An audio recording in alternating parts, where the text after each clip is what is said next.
So grappling's coming up, but does that mean Elasticity's on the list next?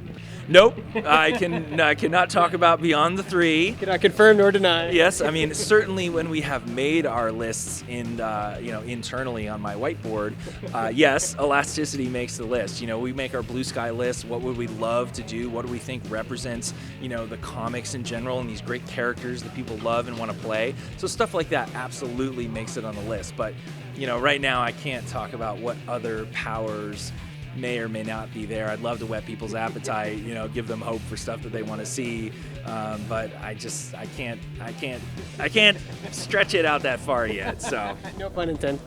Maybe there was intended. I don't know. We'll see. People love to decrypt my my comments in these regards and think, oh, it's a hint. So talk about some of the overhaul you guys are doing to the PvP system. Well, we're going to be doing a really huge overhaul to the PvP system and get back to a much faster pace of Arena PvP. Legends PvP is going to stay the same. In fact, Arena PvP, it's our goal to try and get it more like Legends. It's a challenge when you have a game where you have healers and things like that that give health back. So we have to go in and really change our approach on what gear does for you in PvP, what kind of gear you can have, what kind of things that you can earn in the game you can take into a PvP match, and make sure that this all remains balanced. And then just in general, we want to make sure our time to KO is much quicker so that there's a lot more scoring and a lot more tactical shifts and strategic shifts on the board as players are getting knocked out and having to respawn.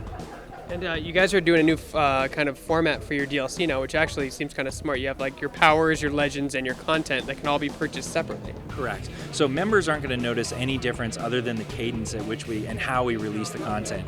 Members previously got access to all the DLC content we would release in the one big burst. But what we're doing now is we're actually taking its component parts and splitting it out so that we can add to the game more frequently and not have to be so bound by strict themes that were found in the DLC. So if we want to release a certain power that fans want, it doesn't have to be tied into the content that we're releasing, nor the Legends character that we want to release next. So it gives us a lot more creative freedom, and it gives players a lot more cool things to play with more often. Talk about the two new DLCs that are coming out soon. We have War of the Light Part 2 coming out next, which is going to answer a lot of questions posed in War of the Light Part 1, what the mist is that appeared in Metropolis, what happened to the entities of the emotional spectrum. Players are going to factor into a big way of sort of bringing light back into the universe, so to speak. So that's going to be a lot of fun. We're going to see Star Sapphires making their first appearance into the game, led by Carol Ferris and characters like Fatality. You're going to see Wonder Woman actually get taken over by the Violet Mist and become a Star Sapphire herself. Orange Lanterns, led by Lars Flees, are going to be making a bigger appearance, and Lex Luthor is going to go full-on Orange Lantern. He's getting his avarice on full bore, and his armor gets turned into this orange hard light armor. It's going to be awesome. It's going to be very cool. We're going to Quard, Zamaron, Oa, and going to all those central power batteries that are really fuel the sort of power base of each core. So you're basically in charge of the entire game as the creative director for DC Universe Online. You're in charge of a whole universe. Does it ever get overwhelming? I mean, the quests you get, the amount of characters that people want to see in the game, the powers they want to see. Well, I think saying that I'm in charge of the whole thing is giving me a little too much credit. I have some wonderful partners, like our design director, Jesse Benjamin, our executive producer, Larry Liberty. I don't want to name everybody out, but there are a lot of leaders on the team that work together very cohesively to create the additions and expand DC Universe Online on a regular basis. And I'm really proud of the team and the work we do to represent this brand and really give players an opportunity for the first time to create their own character and stand side by side some of these iconic characters and save or destroy the world.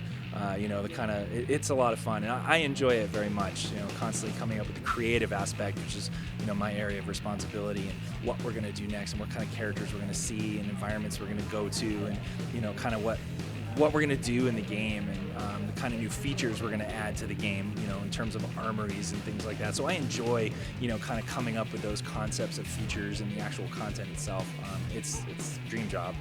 So what has technology opened up for you creatively for DC Universe Online as technology gets more advanced as the years go by? Well, I mean, obviously more and more players on screen, more and more DC characters like Superman and Batman all mixing it up together. Having a game of this size with this much customization and this many environments, I mean, it's probably the largest DC property out there in terms of its scope and scale and size, and it's AAA free-to-play game. I mean, you can't beat that. So PS4 was huge for us. Like I said, with the share, that's even amazing, because then people can actually get out there and share their passion for the game and show people what the game is all about. So as technology with streaming and just more powerful consoles and PCs go out there, it's just sky's the limit for what we can produce.